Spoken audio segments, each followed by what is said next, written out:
All right, everybody, we're going to switch gears a little bit. We're actually going to have our FCS national champion head coach from North Dakota State, Matt Entz, join us. And, Coach, opening comments on just a terrific performance by the Bison today. I appreciate it. All the credit goes to our coaching staff, to our administration, President Brashani, Matt Larson.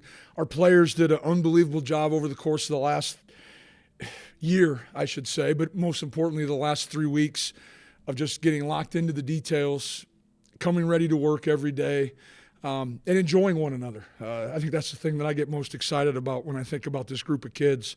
And that was a good win. That was a good football team on the other sideline.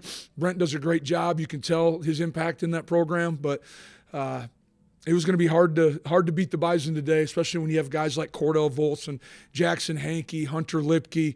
Cam Miller continues to get better. And, my message to him today was be the best Cam Miller you can be.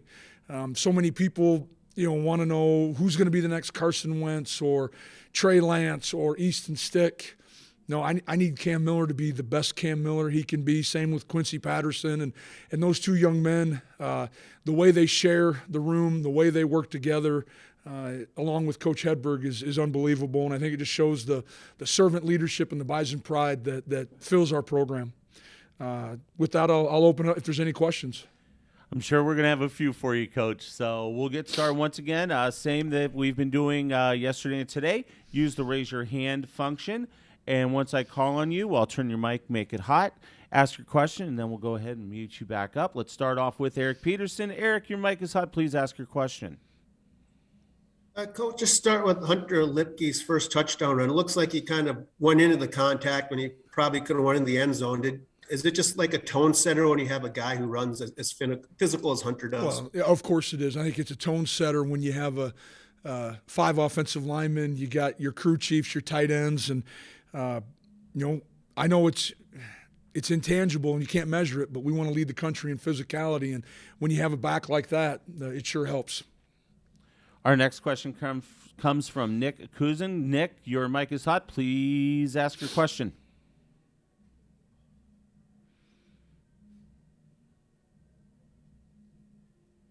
Nick, your mic is hot. Go ahead and ask your question. Hey, Coach, when did you get a sense that this game is really going in your direction? Well, probably at halftime, you felt, when you're able to score 28 in the first half. But I don't know if I ever felt comfortable. Probably maybe when the Gatorade or the Powerade came over my shoulder, that might have been when I started to feel comfortable. But I wanted to see us finish, and that's what we talk about here is putting complete games together. And I thought our kids came out with great energy. We challenged them to start fast, cut it loose, and I think you saw that early in the game when we were able to have some success early. Our next question comes from Colton Pool. Colton, your mic is hot. Please ask your question.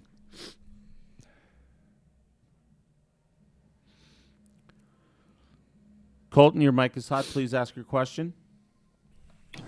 Sorry about that. Hey, Coach, even with the change of quarterback for MSU, Lance McCutcheon, their receiver 86, still found a fair amount of room to kind of operate and make an impact. What did you see out of him from your vantage point? Well, he's a big, long kid. He creates separation with his size.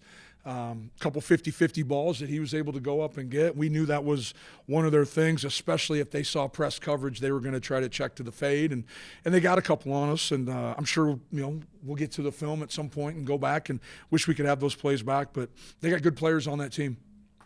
Next question comes from Ronald Smith. Ronald, your mic is hot. Please ask your question. This is Ronald E. Smith. Coach, every season is different, and you can never judge the same way. So for you, now that the title is secured, what can you define this team for this season?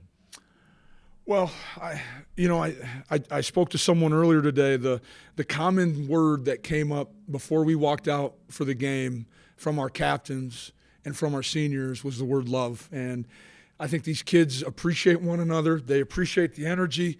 They appreciate the hard work, and it's all about their teammates. This isn't a limelight. This isn't a spotlight program. You're not coming here to be the guy and have gaudy stats. You're coming here to win and hopefully win championships and get a degree. So I think just the camaraderie that this group had. We've been practicing football for a year, so it is a unique group.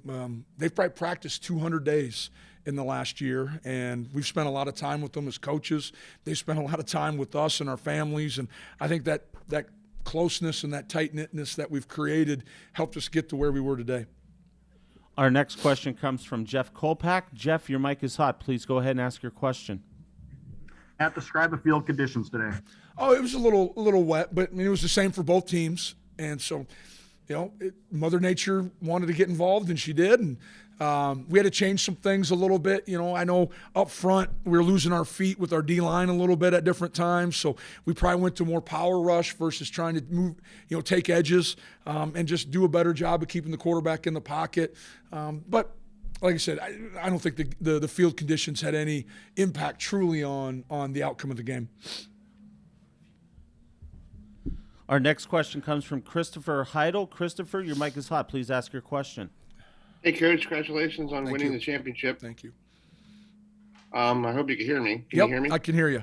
Okay. Talk about your game plan kind of changed. I never seen you guys run the ball a lot, like an option type, format. You did that in the third quarter. Is that something you guys decided to do just to kill clock, or just normally that I didn't see that at Towson this year? Well, it's just one of those things that we've probably had in the playbook and wanted to take advantage of.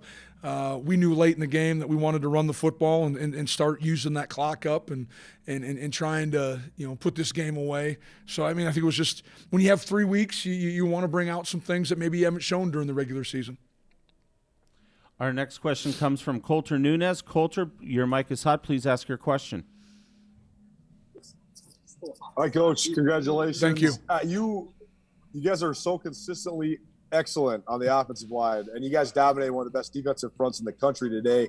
How important was that today? But also, how do you maintain so much consistent domination in that element of the game? Well, winning line of scrimmage is critical for us in every game, and that's one of our emphasis that we have going into every game. We have to, again, lead the country in physicality, and we're going to do that with our O-line and D-line. We got great depth in those two position groups. I think we're probably one of the few teams in the country that celebrates O-line. O-linemen are cult heroes in Fargo, North Dakota. Cordell, everyone knows who 67 is. And we celebrate those guys. We lean on those guys. And I've said it 100 times, and I'll keep saying it. This program's built on our O-line and playing good defense. And if we can do those two things, we have an opportunity to win every game. Our next question comes from Eric Peterson. Eric, your mic is hot. Please ask your question.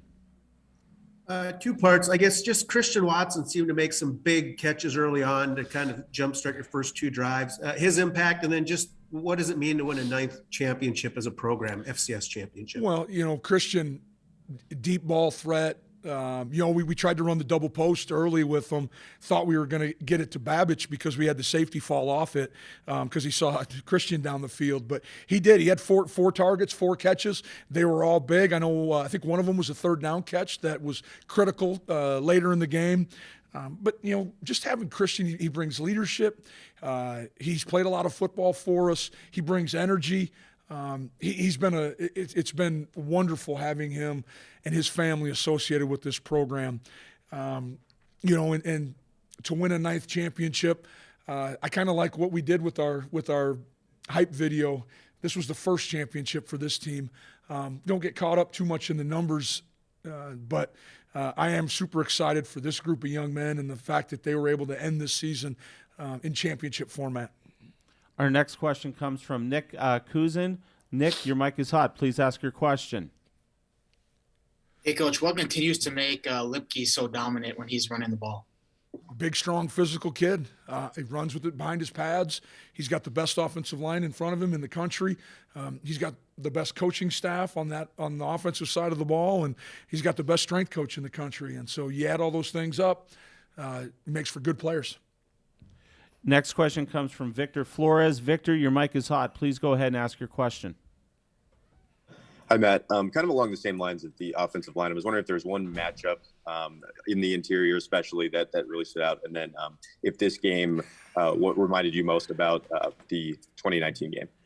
Oh, I don't know. I don't know if anything reminded me of the 2019 game. This was this year's game, and so I enjoyed every moment of it, just being out there and seeing these guys compete at the highest level. I apologize. I got a bunch of knuckleheads to my left here bothering me right now. So it was fun to see these guys, all their work and all their effort come full circle, and they earned this today. Coach, before we let you go to these guys, because I think they want to escort you down to the locker room, final thoughts, final comments on a 9th national championship in 11 years. Just there's too many people for me to think of right now that I need to thank, but I know President Brashani's here, Matt Larson, my family, our players. We got some kick-ass kids on this football team, and so excuse my language, but they know what I think of them, and what an amazing finish to what was an unbelievable year. Coach, thank you so much for the time. Congratulations on the national championship. Go celebrate with your student athletes. I'd love to. Thank you. Matt Entz joins us here. It will be a couple minutes. Coach wants to speak to his team briefly, has not had the opportunity to. So Coach is going to speak to his team, and then we'll have our 2 student athletes joining us probably in about 5 minutes. So we will step aside for about 5 minutes, and then we'll have our student athletes from the national champions in 2022 here in Frisco, Texas. It's North Dakota State. We'll visit with their student athletes in approximately 5 minutes.